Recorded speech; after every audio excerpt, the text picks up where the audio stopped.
Hello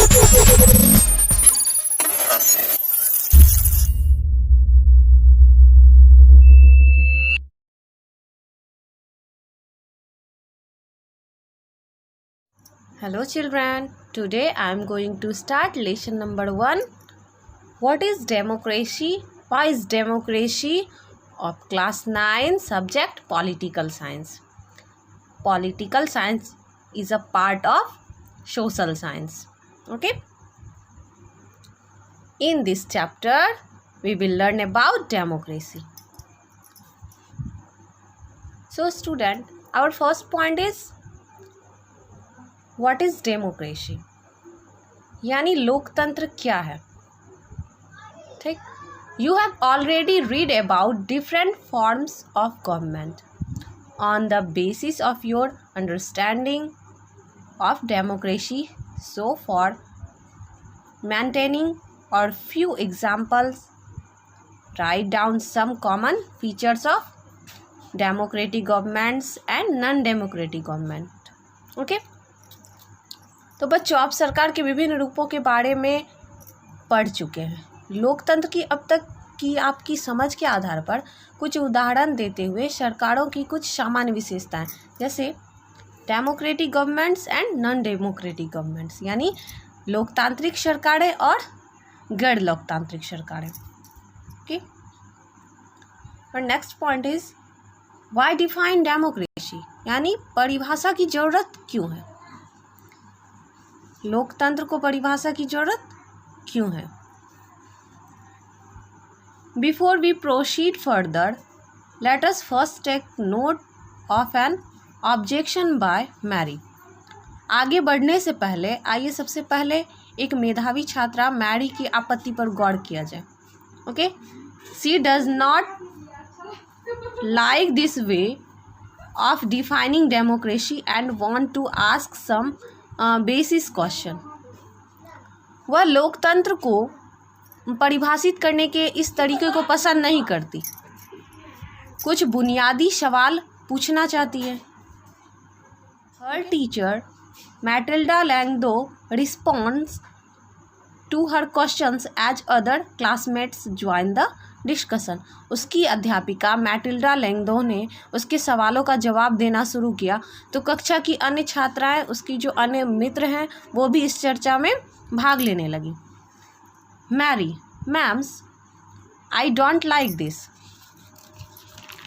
Mary कहती हैं कि मैडम, मुझे यह तरीका ठीक नहीं लगता. आई डोंट लाइक दिस आइडियाज़, यानी मुझे यह तरीका ठीक नहीं लगता. First we spend time discussing democracy and then we want to find out the meaning of democracy. पहले लोकतांत्रिक व्यवस्था के बारे में चर्चा किया जाए और अब तब जा कर के हम लोकतंत्र का मतलब जानने की कोशिश कर रहे हैं.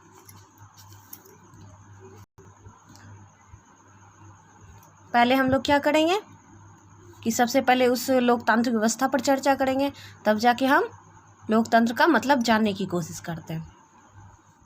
I mean logically shouldn't we have approached it the other way round? Shouldn't the meaning have come first and then the example? मेरा मतलब है कि तार्किक रूप से हमें इसके दूसरे तरीके से संपर्क करना चाहिए था.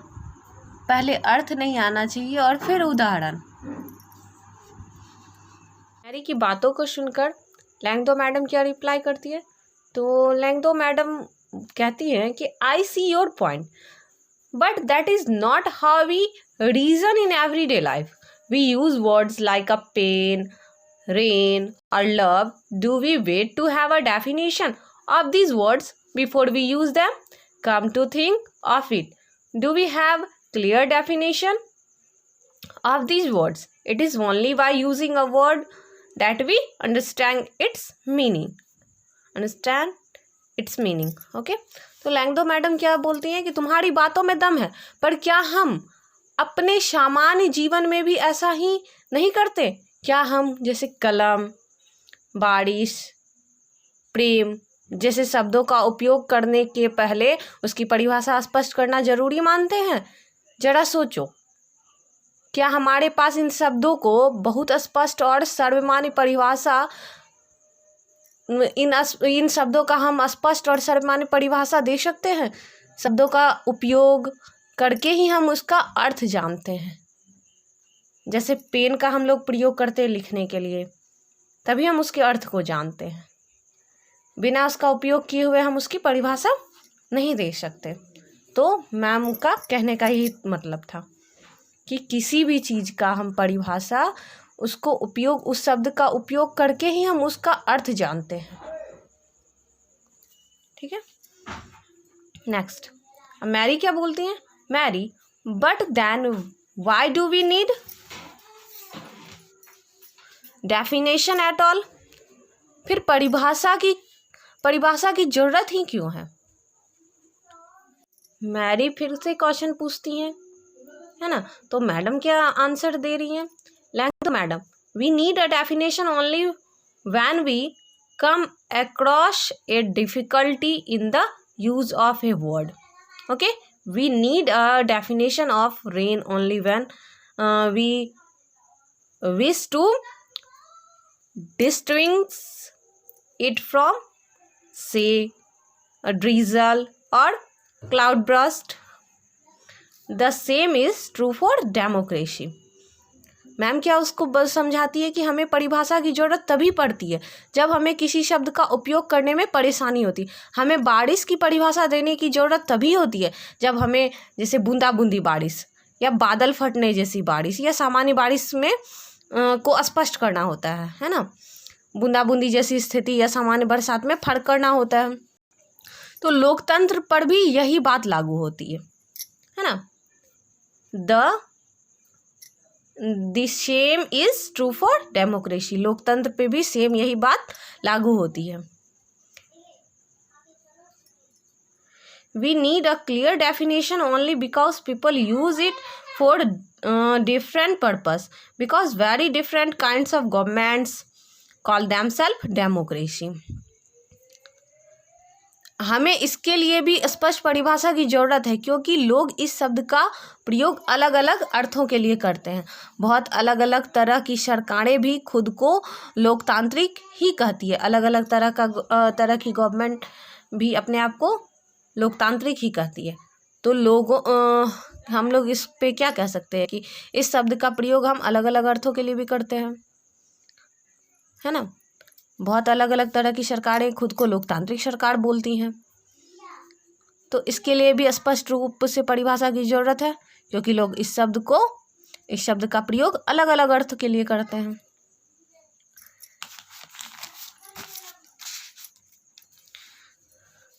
अब नेक्स्ट स्टूडेंट है रिबियोंग। ये क्या बोलती हैं? But why do we need to work on a definition? लेकिन हमें परिभाषा की ज़रूरत ही क्या है ना। परिभाषा की हमें क्या ज़रूरत है? योलंदा की बातें सुनकर मैडम क्या बोलती हैं? तो लैंगडो मैडम कहती हैं कि that is also a very helpful way of thinking about this matter. इस सवाल पर विचार करने का यह बहुत ही उपयोगी तरीका है ना। I would just say that is does not way work. A word does not remain tied to its origin. Just think of computer, है ना। Originally they were used for computing, that is to say calculating very difficult mathematical sums. These were very powerful calculators. But nowadays, very few people use computers for computing sums. They use it for writing, for designing, for listening to music and for watching film. है ना। तो madam क्या बोलती है? उनकी बातों को सुन के मैडम बोलती है कि इस सवाल पर विचार करने का ये बहुत ही उपयोगी तरीका है। पर मैं इतना कहूँगी कि सिर्फ शब्द की उत्पत्ति से ही उसकी परिभाषा नहीं निकलती।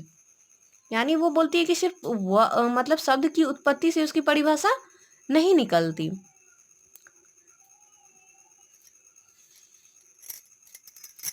और ये भी कहती है कि शब्द की उत्पत्ति के आधार पर उसकी परिभाषा निकालने का तरीका हरदम उपयोगी नहीं होता। शब्द का अर्थ हमेशा मूल से जुड़ा या बंधा हुआ होता है ना। यहाँ पे बोल रही हैं कि शब्द का अर्थ हमेशा जो मूल से जुड़ा हुआ होता है।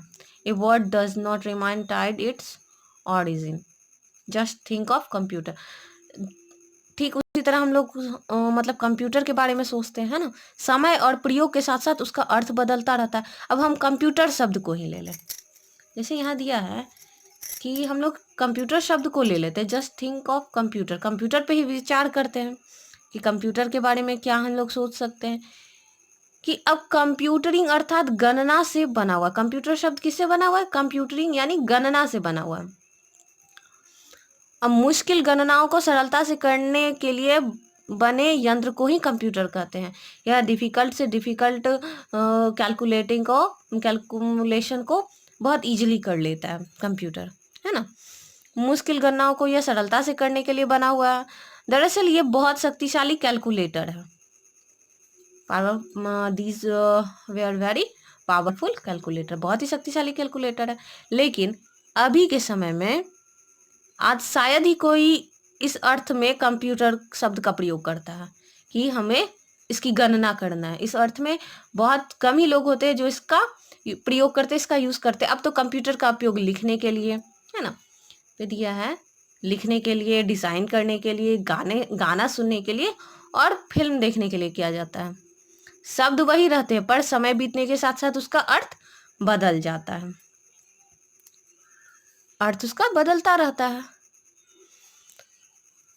ऐसी स्थिति में सिर्फ शब्दों के मूल अर्थ पर ही भरोसा करना बहुत उपयोगी नहीं होता।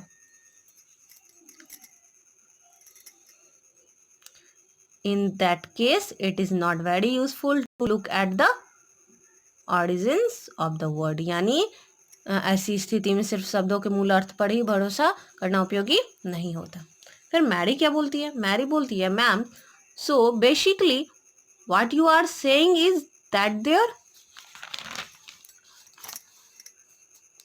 is no shortcut to our thinking about the matter ourselves.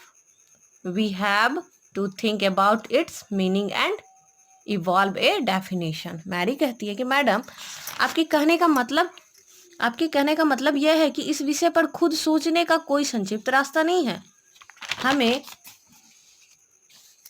हमें इसके अर्थ पे मतलब गौर करना ही होगा और इसकी परिभाषा गढ़नी पड़ेगी, यानी खुद से इसकी परिभाषा बनानी पड़ेगी और इस मैटर पे, इस शब्द पे हमें गौर करना पड़ेगा। We have to think about it. तो लैंगडो मैडम कहती हैं, क्या कहती हैं? तो Langdon madam, you got me right.